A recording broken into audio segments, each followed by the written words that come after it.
Bismillahirrahmanirrahim. Assalamualaikum warahmatullahi wabarakatuh.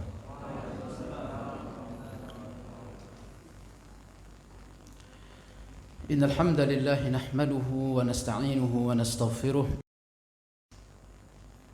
na'udzu billahi min shururi anfusina wa min sayyiati a'malina. Man yahdihillahu fala mudilla lahu wa man yudlil fala hadiya lahu. وأشهد أن لا إله إلا الله وحده لا شريك له وأشهد أن محمدا عبده ورسوله لا نبي بعده ثم أوصي بنفسي وإياكم أن اتقوا الله عز وجل حيث قال يا أيها الذين آمنوا اتقوا الله حق تقاته ولا تموتن إلا وأنتم مسلمون وقال الله سبحانه وتعالى في آية الأخرى يا أيها الذين آمنوا اتقوا الله ولتنظر نفس ما قدمت لغد واتقوا الله إن الله خبير بما تعملون أي وقال الرسول صلى الله عليه وسلم في حديثه الصحيح إن أصدق الحديث كتاب الله وخير الهدي هدي محمد صلى الله عليه وسلم وشر الأمور محدثاتها وكل محدثات بدعة وكل بدعة ضلالة وكل ضلالة في النار أعاذنا الله وإياكم من النار. Tadi siapa yang jadi imam? Yang kecil tadi. Allahumma faqihhu fid din waj'alhu imaman lil muttaqin. Amin. Ya, doa yang bagus dipanjatkan bapak saya nggih. Ya Rabbana hab lana min azwajina wa dzurriyyatina qurrata a'yun waj'alna lil muttaqina imama. Tadi adik saya jadi imam ya. Duluan dia takbir tadi. Barakallahu fiik. Moga jadi anak yang soleh.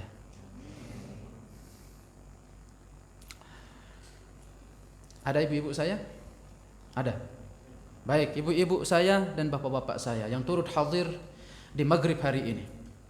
Kembali kita berjumpa di pelajaran rutin kita, pelajaran Asy-Syama'il Al-Muhammadiyah, kesempurnaan kepribadian baginda Rasulullah sallallahu alaihi wasallam.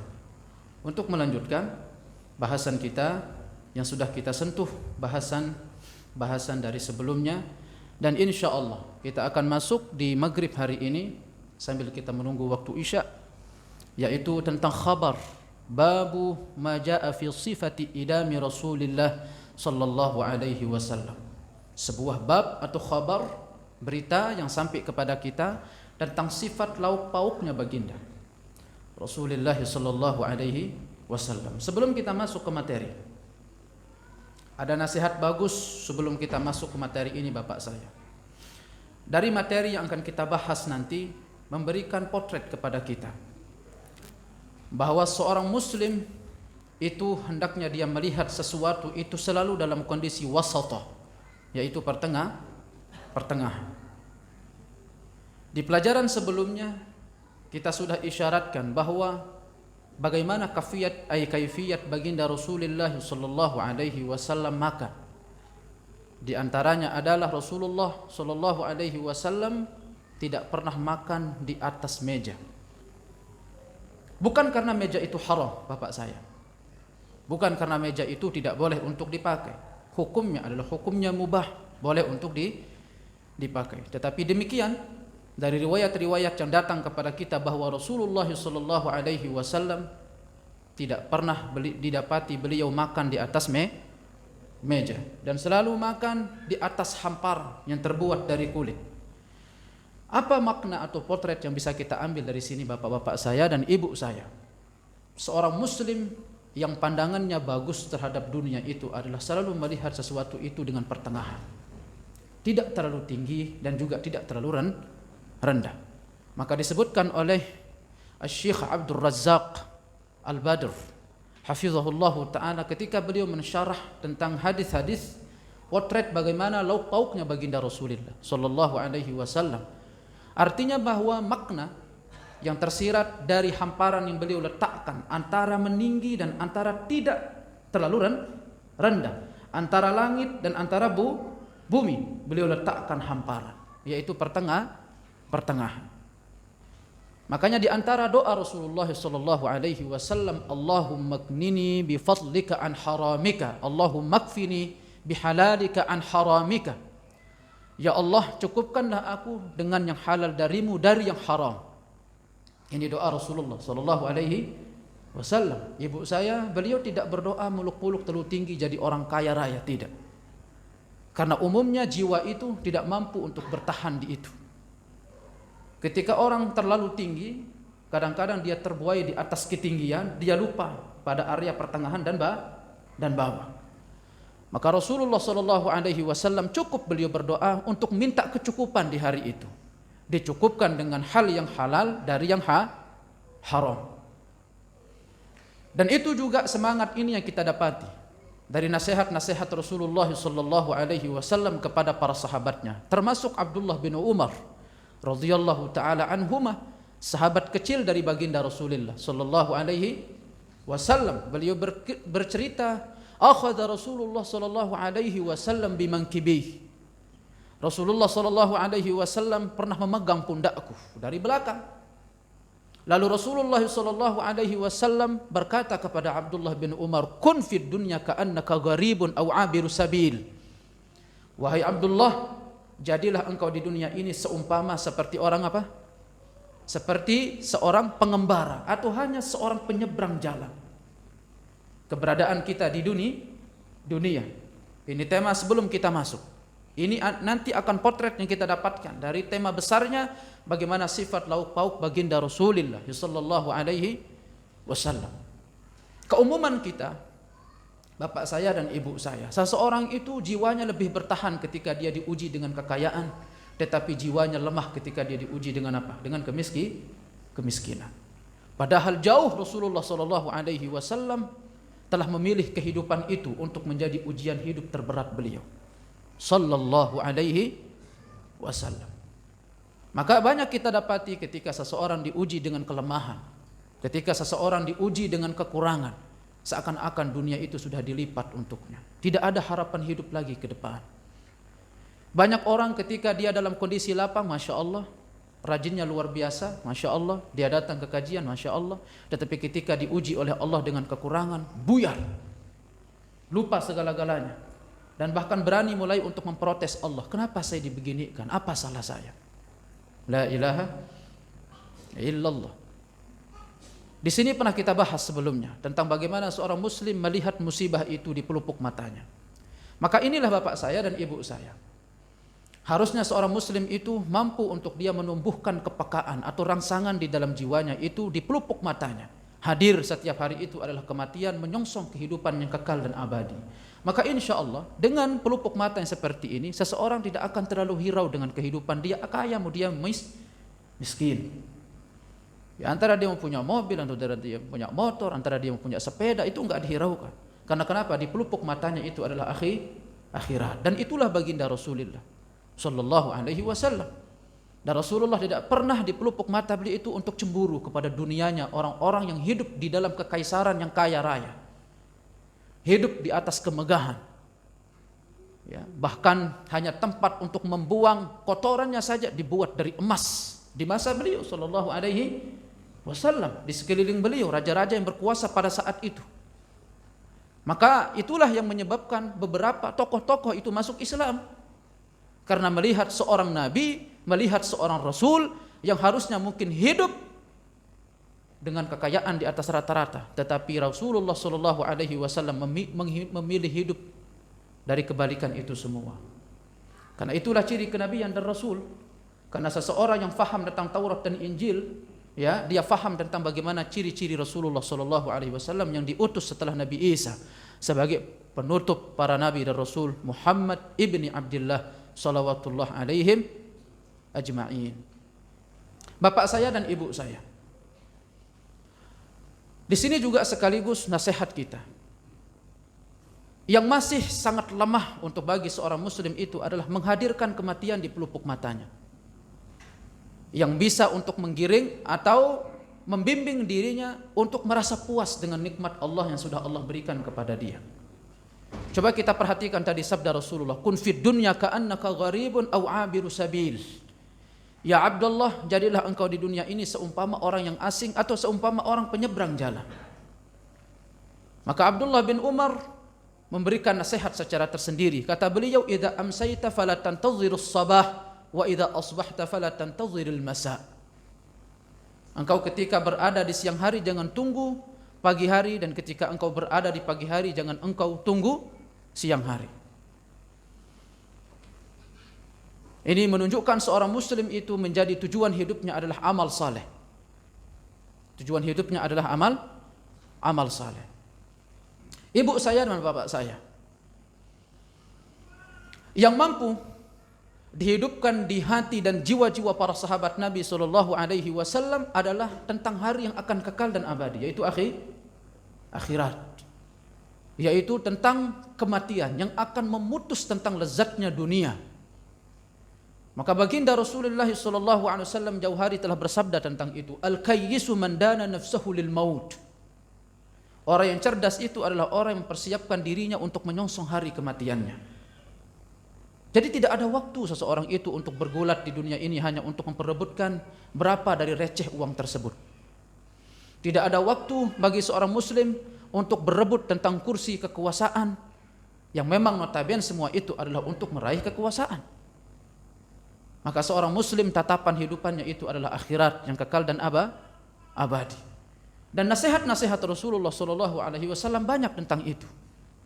Di antara juga riwayat Rasulullah sallallahu alaihi wasallam bersabda, "Lau ta'lam ma a'lam la bakaitum katsiran wa la dhahiktum qalila." Kalau sekiranya engkau mengetahui apa yang aku ketahui, niscaya kalian akan banyak menangis dan sedikit tertawa. Ya kalau kita, bapak saya sebaliknya, bapak saya nggih. Kita pulang kerja di atas penat dan capeknya mungkin pekerjaan dari pagi sampai malam, kita sengaja mencari hiburan hanya untuk membuat diri tertawa. Baginda Rasulullah sallallahu alaihi wasallam orang yang sedikit tertawa dan banyak menangis. Nah, nanti kita akan dapati juga riwayat tentang sifat tangisnya baginda Rasulullah sallallahu alaihi wasallam. Dan ini beliau ucapkan ketika sebuah riwayat diceritakan oleh Abu Hurairah radhiyallahu taala anhu, kalau saya tidak salah, tentang ibunda kita Aisyah radhiyallahu taala anha. Ibunda kita Aisyah, semoga Allah meridhai beliau, sebagai orang yang disucikan nama beliau dari 7 atau langit yang ke-7. Ibunda kita Aisyah radhiyallahu taala anha pernah didatangi oleh seorang wanita Yahudi. Fasa'alatha syai'an fa'a'tatha. Dia minta sesuatu kepada ibunda kita, lalu ibunda kita memberikannya. Lalu si wanita Yahudi ini berkata kepada ibunda kita Aisyah, "Wahai Aisyah, semoga Allah menyelamatkanmu dari azab kubur." Dari azab kubur. Ibunda kita Aisyah radhiyallahu taala anha yang mendengar sesuatu tersebut baru pertama kali. Itu orang Yahudi, dan ajaran Yahudi mengakui adanya azab kubur. Wallahu alam kalau Yahudi yang sekarang. Makanya ada yang meneliti bahwa yang Yahudi sekarang itu hanya tinggal sedikit dari orang-orang yang mempertahankan agama nenek moyang mereka.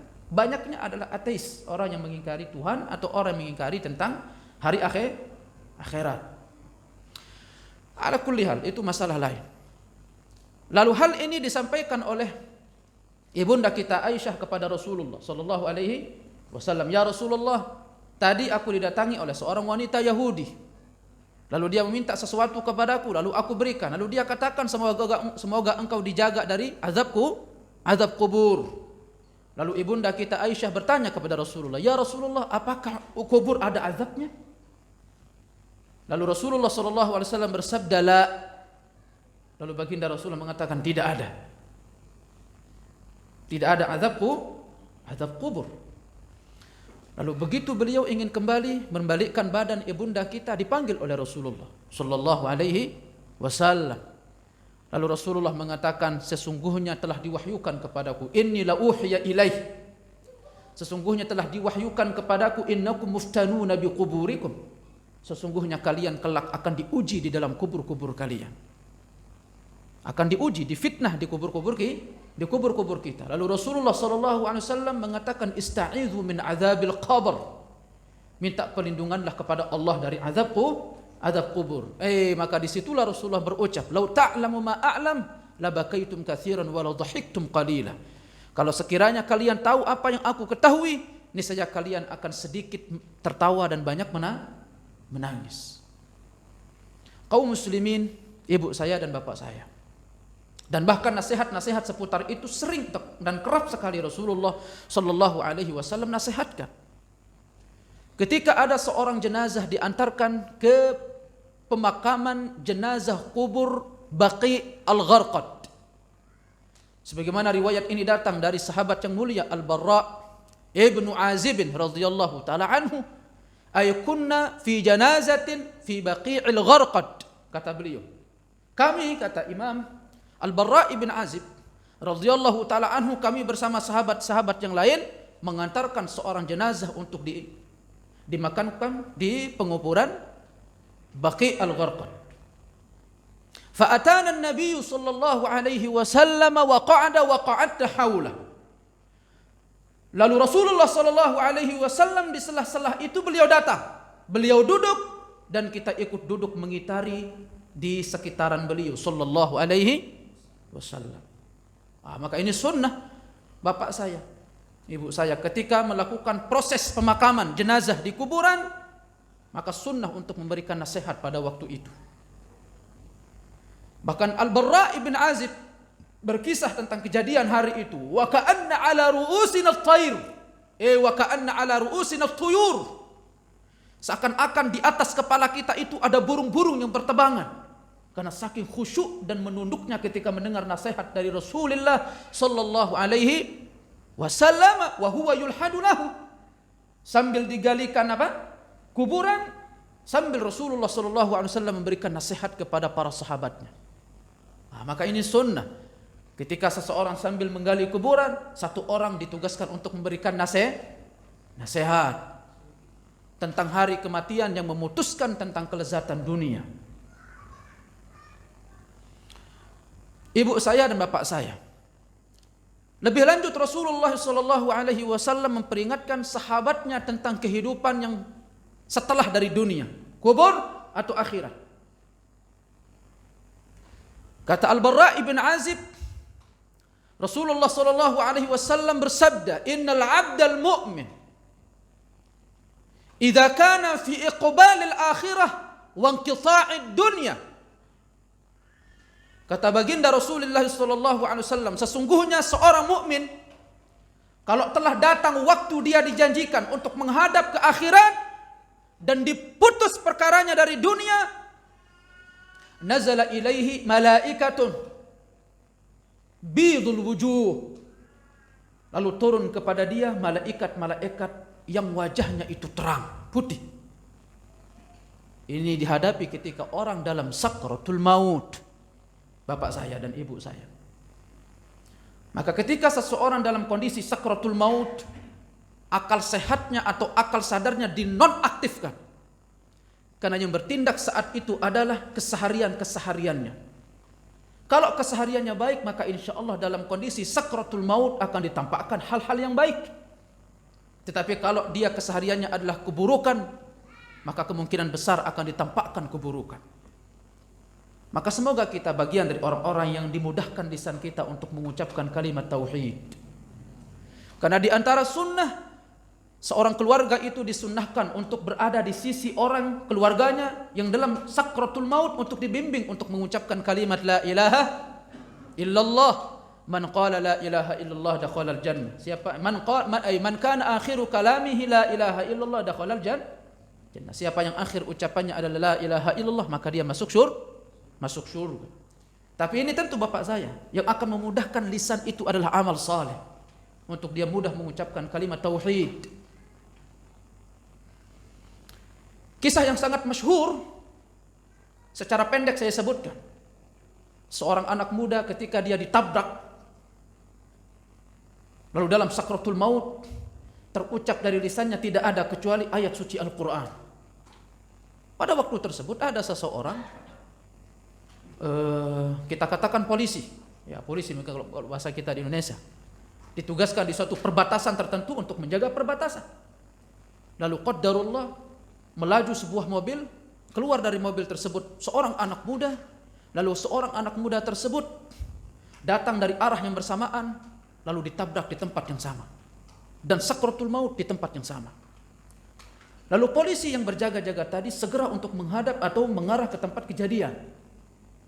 Didapatinya seorang anak muda ketika mengalir darah, dan dalam sakratul maut tidak ada yang dia ucapkan kecuali bacaan ayat suci Al-Quran. Dan dia bingung dengan kondisi itu. Dia dibawa ke rumah sakit. Anggota keluarganya datang, dikonfirmasi oleh seorang polisi. Tadi saya melihat bahwasanya Ananda, engkau seperti ini, seperti ini. Apakah dia seorang hafizul Quran? Kata keluarganya, dia bukan hafiz Quran. La ilaha illallah. Dia bukan hafiz Al-Quran. Nah, kalau dia hafiz Quran, mungkin iya, mungkin dia wajar, dia hafiz Quran, dia hafal Quran. Tapi dia bukan hafiz Quran. Dikonfirmasi oleh keluarganya, ternyata anak muda ini dia punya kebiasaan untuk mengantarkan makanan pokok ke tempat orang-orang miskin setiap bulan. Dan di mobilnya setiap hari dia itu menyetel kaset, yaitu murattal Al-Quran. Maka Allah Subhanahu wa taala aktifkan pada saat dia sakratul maut apa yang dia dengar setiap hari itu, yaitu bacaan ayat suci Al-Quran. Kejadian yang sama terjadi ibrah kedua kalinya pada polisi ini, pada orang yang sama. Melaju satu mobil, keluar satu orang pemuda. Kalau tidak salah riwayat kisah ini disebutkan dalam kitab, wahai saudariku, apa yang menghalangimu untuk berhijab? Ya, kisah ini dinukil oleh penulis. Ini kisah nyata. Seorang pemuda keluar dari arah yang sama, ditabrak oleh mobil dan sakratul maut di tempat yang sama. Apa yang terjadi bapak saya? Tidak dia ucapkan dari lisannya kecuali lagu-lagu dan musik-musik. La ilaha illallah. Dia lihat kondisi yang berbeda dari sebelumnya dan dia merasa aneh dengan kondisi itu. Datang keluarganya, dikonfirmasi keluarganya, saya melihat begini dan begini. Karena memang setiap hari di musiknya itu tidak dia dengar kecuali lagu-lagu dan musik. Maka Allah aktifkan di sakratul mautnya kondisi seperti itu. Ibu saya, bapak saya yang masih gemar dengerin musik mulai tobat hari ini. Oke? Mulai tobat. Biasakan diri dengan mendengarkan ayat suci Al-Quran. Kita ingin ditutup usia kita dengan hal-hal yang baik-baik. Itu dalam sakratul maut. Nazala ilaihi malaikatun bidul wujuh. Maka turun kepada dia malaikat-malaikat yang wajahnya itu apa? Putih berseri. Ma'ahum kafnun min akfanil jannah wa hanusun min hanusil jannah. Bersama sekelompok malaikat ini membawa kain kafan dari surga dan kapur barus dari surga.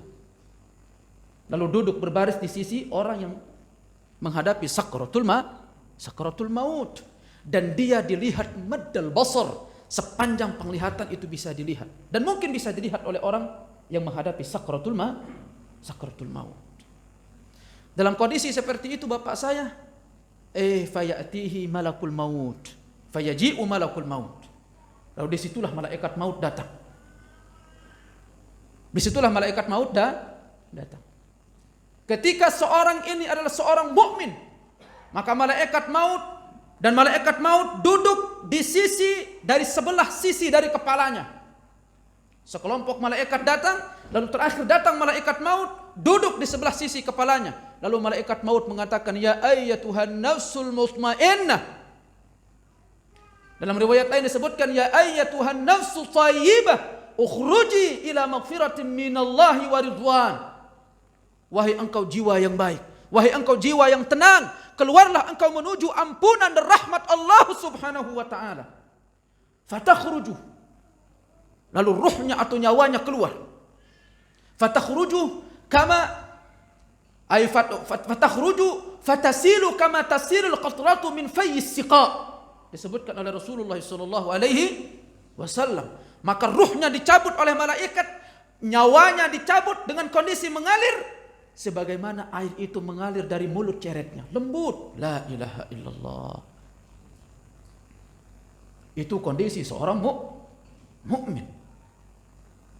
Tapi berbeda bagi orang kafir, berbeda dengan orang musyrik, berbeda dengan orang yang mungkin melakukan dari dosa-dosa maksiat dan sifatnya dosa-dosa besar. Sampai dia meninggal dunia menjadi pelacur misalkan. Sampai dia meninggal dunia misalkan sebagai seorang pencuri. Melakukan dosa-dosa besar. Dalam kondisi seperti ini, nazala ilaihi malaikatun sudul wujuh. Turun kepada dia sekelompok malaikat dengan wajah yang hitam gelap. Kemudian datang malaikat maut. Datang malaikat maut, duduk di sisinya, lalu malaikat maut mengatakan, ya ayyatuhan nafsul khabithah, wahai engkau jiwa yang buruk, ukhruji ila ghadabillahi wa ila sakhatillah.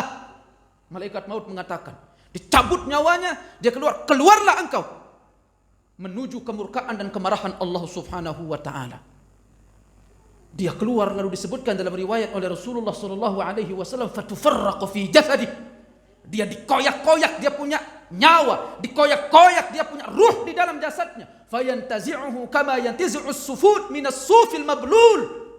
Lalu nyawanya itu dicabut sebagaimana jangkar diletakkan di dalam air dari wal kain yang sudah berkarat atau paku yang sudah berkarat dan dicabut karat tersebut. Seperti itulah kondisi seseorang atau orang kafir, orang musyrik dicabut nyawanya. Fatufarraqu fi jasadi, kemudian nyawanya dikoyak-koyak di dalam jasadnya. Ini dikisahkan oleh baginda Rasulullah sallallahu alaihi wasallam ketika ada seseorang sedang dimakamkan. Lalu lebih lanjut Rasulullah sallallahu alaihi wasallam menyebutkan tentang kejadian selanjutnya, perjalanan selanjutnya. Kemudian Rasulullah sallallahu alaihi wasallam mengatakan malaikat maut mengambil ruh tersebut. Ketika dia seorang mukmin, diambil ruhnya tersebut dan tidak dibiarkan jatuh ke bumi sekejap mata pun, langsung dialihkan kepada malaikat-malaikat yang berada di sampingnya. Kemudian malaikat membawa ruh itu naik ke atas langit. Fayastaftahuna lahu fafutiha lah. Lalu malaikat ini meminta izinkan untuk ruh ini untuk dibukakan pintu langit. Lalu diizinkan untuk dibukakan pintu langit. Sebelumnya ketika telah diambil oleh malaikat maut, lalu dikafani dengan kafan surga, lalu diberikan kapur barus dari surga yang telah dibawa oleh malaikat. Maka keluarlah aroma yang harum, aroma yang indah. Setelah itu dibawa ruhnya naik ke atas langit. Diketukkan pintu langit, diizinkan untuk masuk. Fayushayyi'uhu. Ya. Kemudian tentang berita kematian yang menyebar di atas langit. Fi kulli sama'in muqarrabuha ila sama'il lati taliha.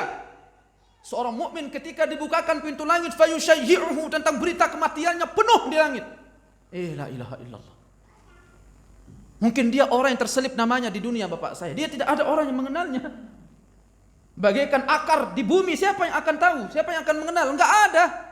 Tetapi begitu hari kematiannya, di langit itu riuh tentang kematian si fulan. Maka bagaimana hari ini bapak saya dan ibu saya? Seseorang yang sibuk untuk mencari apa? Ketenaran. Berkata tentang sesuatu kesesatan. Berkata tentang sesuatu dosa dan maksiat. Mempertontonkan aurat hanya untuk menambah viewers. Untuk bisa akun-akunnya menjadi orang yang terkenal. Tidakkah kita berpikir sejenak untuk bagaimana malaikat itu mengenal tentang kematian kita bapak saya? Ya Allah, sebuah kebahagiaan. Dan bahkan disebutkan, fala yamurru biha, ay fala yamurruna biha min mala'in minal malaika.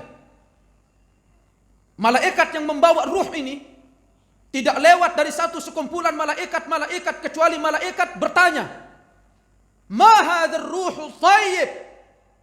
Ini siapa ruh yang baik ini? Ini siapa ruh yang baik ini? Fulan bin fulan. Itu malaikat jawab itu. Ini fulan bin fulan, fulan bin fulan.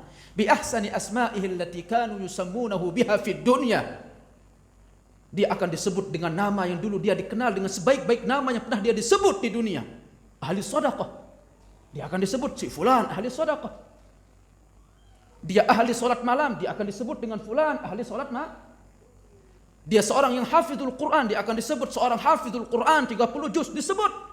Setiap ruh ini melalui malaikat atau sekelompok malaikat sampai ke langit ketujuh. Lalu bagaimana kondisi orang kafir bapak saya? Kondisi orang kafir, kondisi seorang musyrik ketika diizinkan untuk diketukkan pintu langit dunia, Allah Subhanahu wa taala berfirman, buang dia punya ruh. Nah. Wa uktubu kitabahu, dan catatlah catatan amalnya, atau tempatkan catatan amalnya di mana? Di bumi yang paling rendah. Sebagaimana langit itu 7, maka bumi juga jumlahnya tuh 7. Dan diletakkan di bumi yang paling rendah. Lalu diperintahkan untuk dibuang dia punya ruh, karena tidak diizinkan. Karena maka Rasulullah SAW membaca ayat la tufattahu lahum abwabus samai wa la yadkhulunal jannata hatta yalijal jamalu fi sammil khiyat. Tidak akan dibukakan pintu untuk mereka. Tidak akan dibukakan pintu-pintu langit untuk mereka. Dan mereka tidak akan masuk surga sampai gajah itu masuk ke lubang jarum. Mungkin gajah masuk lubang jarum, itulah kondisi orang kafir. Tidak akan masuk surga. Sementara orang mukmin tadi disebutkan oleh Allah, uktubu kitaba abdi fi illiyin. Ayo, catatlah atau tetapkanlah catatan amal hambaku di tempat yang maqam paling tingginya. Wa a'iduhu ilal ard, dan kembalikan ruh hambaku ke bumi. Minhu khalaqtuhu wa fiha u'iduhu wa minha ukhrijuhu. Ya. Karena dari bumi itu aku menciptakannya, dan ke dalam bumi itu aku kembalikan, dan dari bumi itu pula aku akan bangkitkan dia. Dan dari bumi itu pula aku akan keluarkan dia. Kemudian fatu'adu ruhuhu fi jasadih, lalu ruh itu dikembalikan ke jasadnya. Fayatihi malakan, lalu 2 malaikat datang, lalu didudukkan oleh 2 malaikat dengan halusnya, dan ditanyai oleh 2 malaikat, man rabbuk, siapa Tuhanmu? Rabbi Allah, Tuhanku adalah Allah. Wa madinuk, dan apa agamamu? Dini al-Islam, agamaku adalah agama Wa man rajulul ladzi bu'itsa fiik, dan siapa laki-laki yang diutus di tengah-tengahmu? Huwa Rasulullah. Wa ma ilmuk, dan apa ilmumu? Qara'tu kitabullah wa saddaqtu bihi wa amantu bih. Aku membaca kitab Allah, aku beriman, aku membenarkan berita-beritanya. Nah, ini nasihat bapak saya dan ibu saya. Untuk hendak hari-hari kita itu menjadi wirid kita itu adalah Al-Quran. Ada orang terlalu melampaui batas untuk membaca doa-doa dari guru-gurunya. Tentang gubahan-gubahan syair yang dibuat oleh guru-gurunya. Setiap hari dia penuhi kerongkongannya dengan itu. Dan tanpa dia lalui hari-harinya dengan membaca Al-Quran. Maka ini teguran untuk kaum muslimin. Menjadi wirid utama kita itu adalah Al-Quranul Karim. Saya tidak melarang kalau misalkan seorang guru mengasih misalkan doa, tafadhal, selama doanya itu baik, tidak bertentangan dengan tauhid, silakan dibaca. Syair silakan baca syair. Ya. Tetapi apa? Tidak menjadi itu setiap hari itu, bahkan menjadi amaliyah, bahkan menjadi kekhususan. Sampai dia sendiri lupa untuk menghafal Quran, lupa untuk membaca Quran. Lalu apa bapak saya? Fayunadi munadin minas sama. Lalu memanggil dari arah langit, an sadaqa abdi. Lalu panggilan dari langit mengatakan apa? Sungguh benar hambaku. Fa'afrishuhu minal jannah wa albisuhu minal jannah waftahu lahu baban ilal jannah. Kemudian siapkan dia kenikmatan dari surga, siapkan dia pakaian-pakaian dari surga, dan bukakan dia pintu dari kuburnya untuk menuju surga. La ilaha illallah. Karena kuburan seorang mukmin itu adalah surga. Lalu diluaskan kuburannya. Sementara orang kafir bagaimana kondisinya bapak saya? Dibuang dia punya ruh. Datang 2 malaikat, malaikat bertanya, "Man rabbuk?" Lalu dia mengatakan, la adri. Aku tidak tahu. Aku tidak tahu. Maka ini sekaligus juga pelajaran bapak saya. Seseorang itu atau seorang mukmin hendaknya merasa tertuntut untuk mempelajari hakikat tauhid, hakikat akidahnya. Jangan sampai kita dalam suatu hari tertentu karena kebodohan kita atau karena ketidakfahaman kita, akhirnya kita terjatuh pada dosa, yaitu dosa yang membatalkan keislaman, yaitu syirik. Ya karena masih kita dapati itu di sebagian besar kaum muslimin. Sebagian kaum muslimin mengatakan dirinya muslim, tetapi dia masih memberikan sesajen kepada Nyi Roro Kidul. Ya tidak. Sebagiannya mengatakan muslim, tetapi masih mengagungkan yang namanya atau yang disebut dengan jin, penunggu penghuni pohon. Ya tidak. Dia mengatakan dirinya muslim, tetapi dia masih menggunakan azimat, masih menggunakan keris-keris. Dan itu dia muslim. Dan itu hendaknya kita khawatir dari pembatal-pembatal keislaman dan keimanan. Maka seorang muslim itu hendaknya merasa tertuntut untuk dia mempelajari hakikat tauhidnya. Kemudian ditanya, wa ma dinuk, apa agamamu? Dengan jawaban yang sama, la adri, aku enggak tahu. Sambil dia teriak, aku enggak tahu. Wa ma rajulul ladzi bu'itsa fiik, siapa laki-laki yang diutus di tengah-tengahmu? La adri, aku enggak tahu. La ilaha illallah, enggak tahu semuanya. Lalu dikatakan, apa ilmumu, apa kitabmu? Aku enggak tahu. Lalu dari langit memanggil, an kadzab, bohong. Fa afrishuhu minan nar wa albisuhu minan nar waftahu lahu baban ila nar. Siapkan dia siksaan dari neraka, pakaian dari neraka, dan bukakan dia pintu untuk menuju ke neraka. Bagi seorang mukmin tadi bapak saya, fayatihi min rauhiha wa tibiha. Ketika dibukakan pintu menuju surga, maka nikmat surga itu mendatanginya. Maka seorang mukmin ketika dia berada dalam kuburnya, dia tahu kisi-kisi hidupnya selanjutnya. Tetapi orang kafir, dia tahu kondisi atau kisi-kisi hidupnya untuk selanjutnya. Kenikmatan surga mendatanginya. Ya, kemudian datang satu orang, fayatihi rajulun hasanul wajh, hasanul thiyab, wa hasanun nafs. Datang seorang laki-laki atau datang seseorang dengan pakaian yang indah, dengan aroma yang harum, dengan wajah yang tampan. Lalu dia berkata, aku membawa kabar gembira yang hari ini engkau dijanjikan oleh Allah Subhanahu wa taala. Lalu seorang ahli mayit mengatakan, apa bapak saya? Mana ant? Siapa engkau? Fawajhuka wajhul ladzi yaji'u bil khair. Wajah yang membawa atau wajah tampan yang membawa berita kabar gembira, kebaikan. Lalu apa dia mengatakan? Ana amaluka salih. Aku adalah amal solehmu. Aku adalah amal baikmu. Lalu apa kata si ahli mayit? Dia mengatakan, ya Rabb, aqimis sa'ah. Ya Allah, segerakan tegakkan hari kiamat. Karena kuburan merupakan tempat kita atau sebuah fase di mana kita untuk menunggu kejadian hari kiamat. Dan seseorang akan mendapatkan kenikmatan atau seseorang mendapatkan azab di dalam kuburnya. Dalilnya apa? Dalilnya adalah an-naru yu'raduna 'alaiha ghuduwan wa 'ashiyya wa yawma taqumu as-sa'atu adkhilu ala fir'auna asyaddal 'adzab. Ketika hari itu ditampakkan api setiap pagi dan siangnya. An-naru yu'raduna 'alaiha ghuduwan wa 'ashiyya wa yawma taqumu as-sa'ah, dan pada hari ditegakkan hari kiamat. Berarti ini sesuatu yang berbeda, fase yang berbeda, bukan pada hari akhirat dan juga bukan pada dunia. Maka kata Al-Imam Ar-Razi rahimahullah, kata beliau, ihtajja ashabuna ala bihadhihi al-ayat ala thabat azab al-qabr. Dari ayat ini para sahabat-sahabat kami dari mazhab Syafi'iyah memandang bahwasanya tentang benarnya adanya azab kubur. Bagi orang mengingkari azab kubur. Karena ada orang mengingkari azab kubur. Bahkan sampai saya pernah berdiskusi dengan seseorang bapak saya. Dia katakan azab kubur itu tidak ada. Kalau misalkan ada azab kubur, lalu dengan apa nanti Allah akan mengazabnya di akhirat? Habis azabnya diazab di kubur katanya.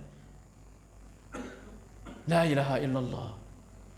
Ketika akalnya melabrak atau menabrak kekuatan-kekuatan dalil yang datang. Karena memang asal masalahnya adalah pemahamannya yang salah.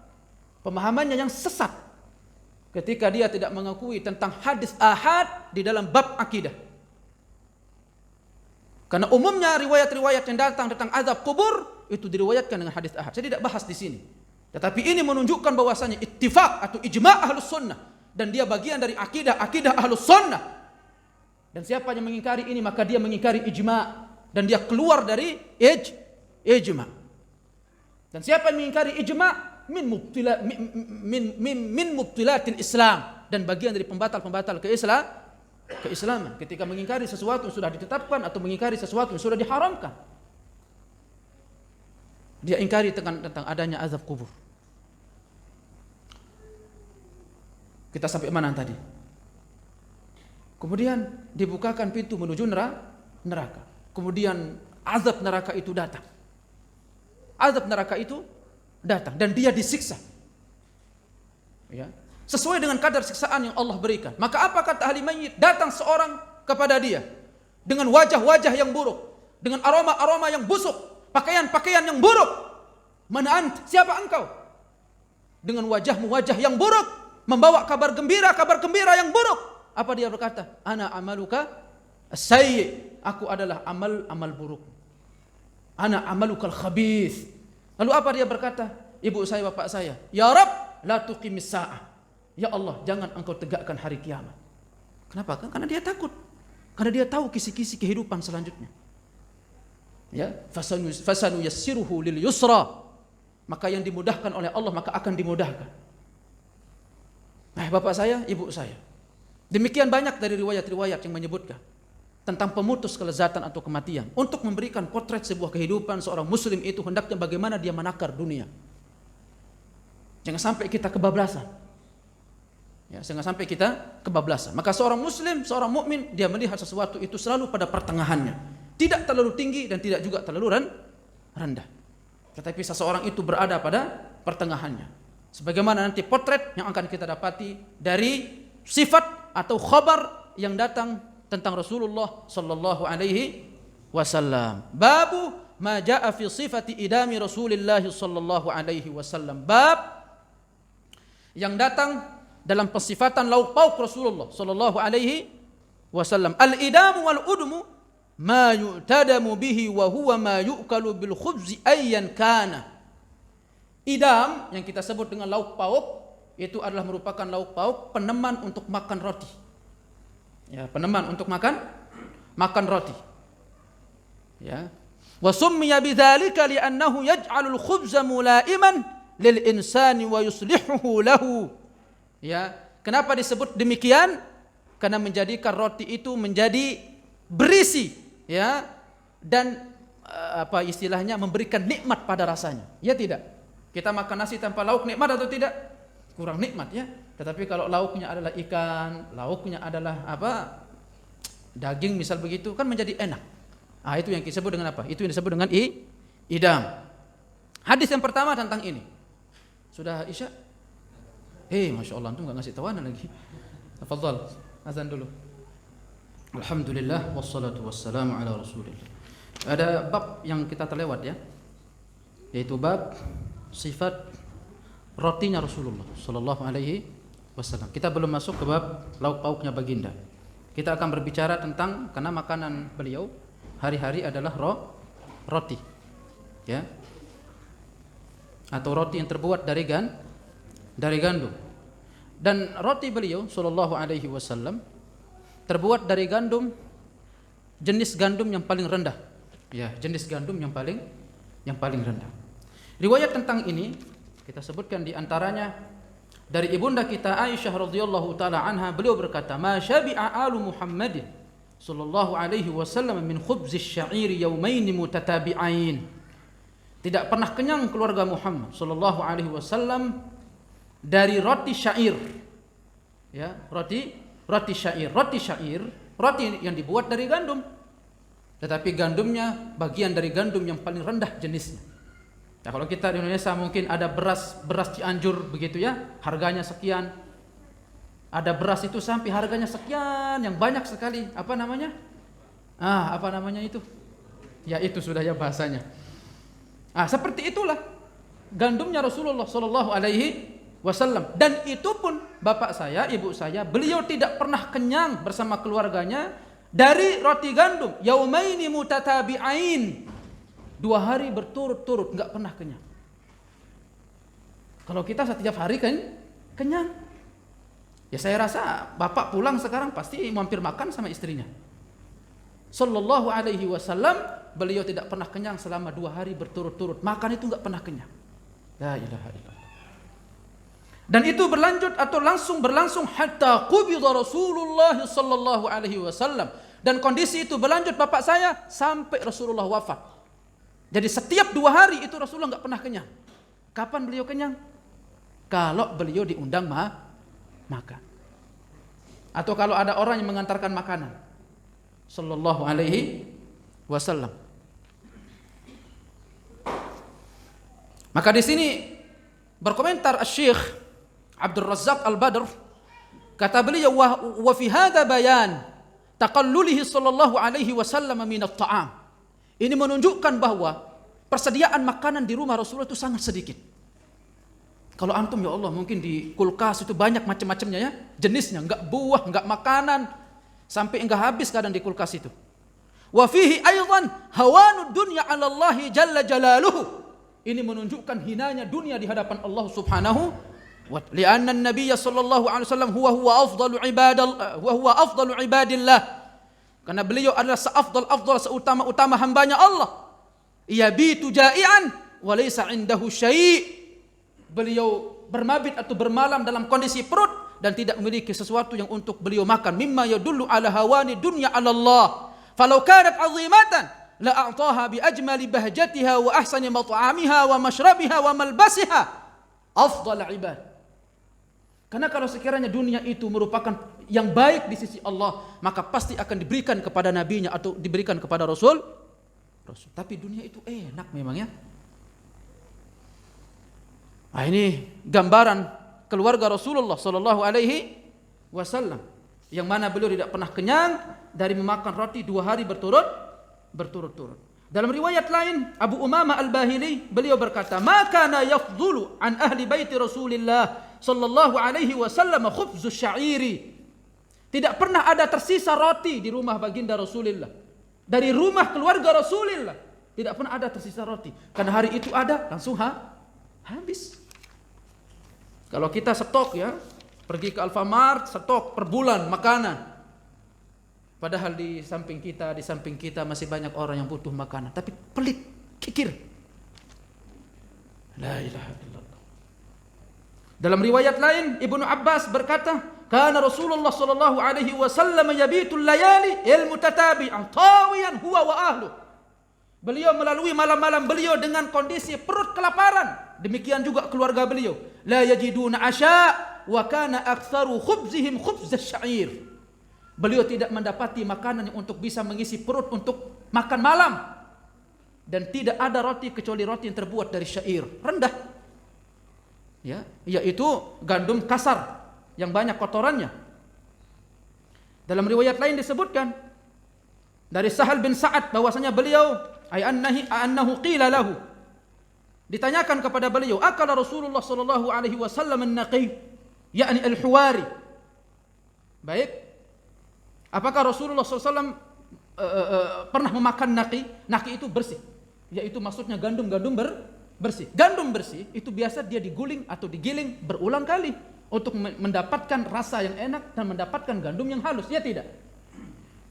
Lalu beliau menjawab, faqala Sahlu ma ra'a Rasulullah SAW an-naqi hatta laqiya Allah Ta'ala. Rasulullah itu enggak pernah melihat gandum halus sampai beliau meninggal dunia. Enggak pernah melihat, apalagi makan bapak saya. Lihat gandum halus pun enggak pernah, apalagi makan gandum itu di keluarga Rasulullah sallallahu alaihi wasallam. Faqila lahu, ditanyakan kepada beliau, hal kanat lakum manakhil ala ahdi Rasulullah sallallahu alaihi wasallam? Qala ma kanat lana manakhil. Apakah di masa engkau di masa Rasulullah ada penggilingan?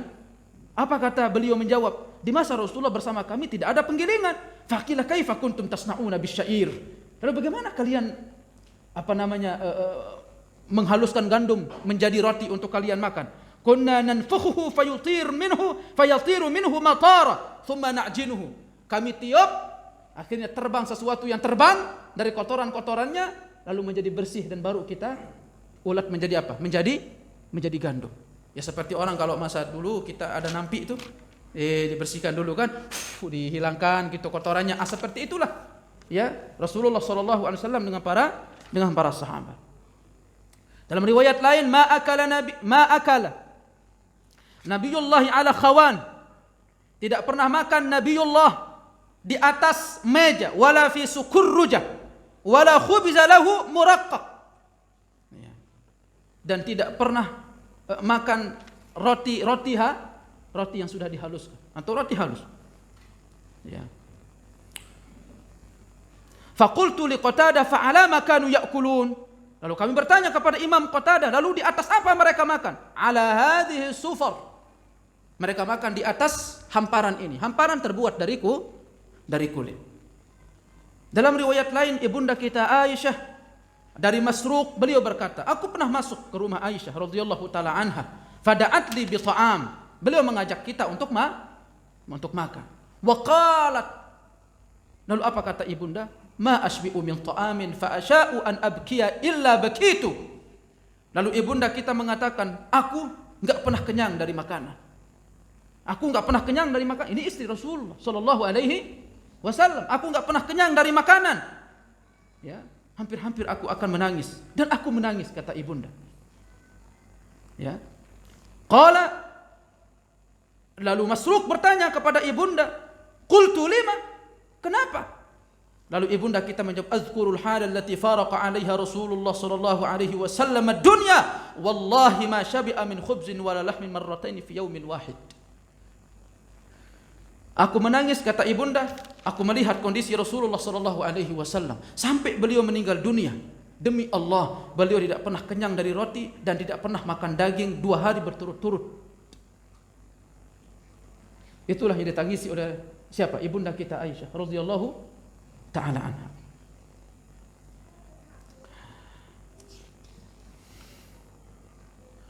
Makanya ibu saya banyak-banyak bersyukur, nggih. Yang punya suami loyal luar biasa. Pulang ngaji diberikan bakso, diberikan mie ayam, ya enggak? Diberikan nasi goreng. Ibunda kita Aisyah, Rasulullah pulang dakwah ketuk pintu, enggak ada yang beliau bawa. Bawa amplop? Enggak ada orang amplop pada hari itu. Hari ini suaminya pulang ojek, misalkan, mana bang amplop, bang, amplop, uang. Rasulullah sallallahu alaihi wasallam pulang dalam kondisi membawa tangan kosong. Ustadz sekarang masih syukur, ya, bawa amplop, ya, pulang. Bahkan ada yang sampai apa? Sampai harus menetapkan tarif, ya tidak? Dalam riwayat lain juga ibunda kita Aisyah, ma syabi'a Rasulullah sallallahu alaihi wasallam min khubz asy-sya'iri yawmain mutatabi'ain hatta qubidha. Hatta qubidha. Sama juga riwayatnya, ya. Ma akala Rasulullah sallallahu alaihi wasallam ala khiwan wala akala khubzan muraqqaqan hatta mat. Beliau Rasulullah SAW tidak pernah makan di atas meja, dan beliau tidak pernah makan roti halus sampai beliau wafat. Baru kita masuk ke sifat lauk pauknya Rasulullah sallallahu alaihi wasallam. Saya rasa mungkin ini dulu yang bisa kita bahas. Tadi agak terlalu panjang kita di muqaddimah, ya. Tetapi intinya bahwa dari riwayat-riwayat yang akan datang kepada kita dari kehidupan baginda Rasulullah sallallahu alaihi wasallam memberikan potret bagi seorang mukmin harusnya bagaimana dia melihat dunia. Jangan terlalu berlebih-lebihan. Wallahu a'lam bis-shawab. Ada pertanyaan sebelum kita tutup dan pulang? Tafadhal.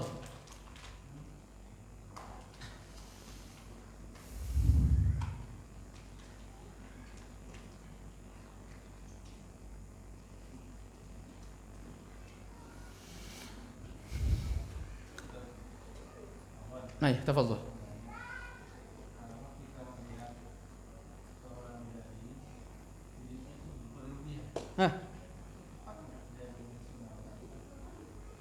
Dai hidup berlebihan. Saya tidak mengatakan melihat dia dengan mata keburukan. Dzalika fadlullahi yu'tihi man yasha. Itulah keutamaan yang Allah berikan kepada siapa yang Allah kehendaki.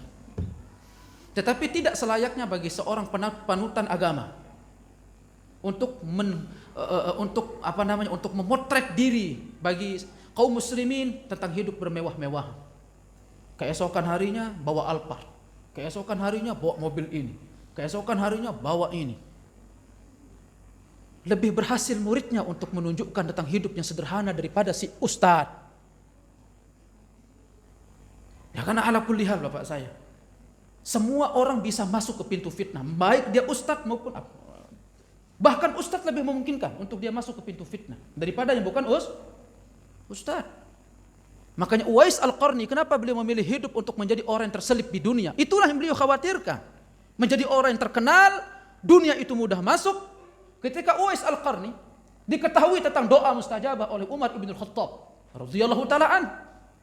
Beliau sampai merengek-rengek kepada Uwais Al-Qarni, "Ya Uwais, mintakanlah ampun untukku kepada Allah."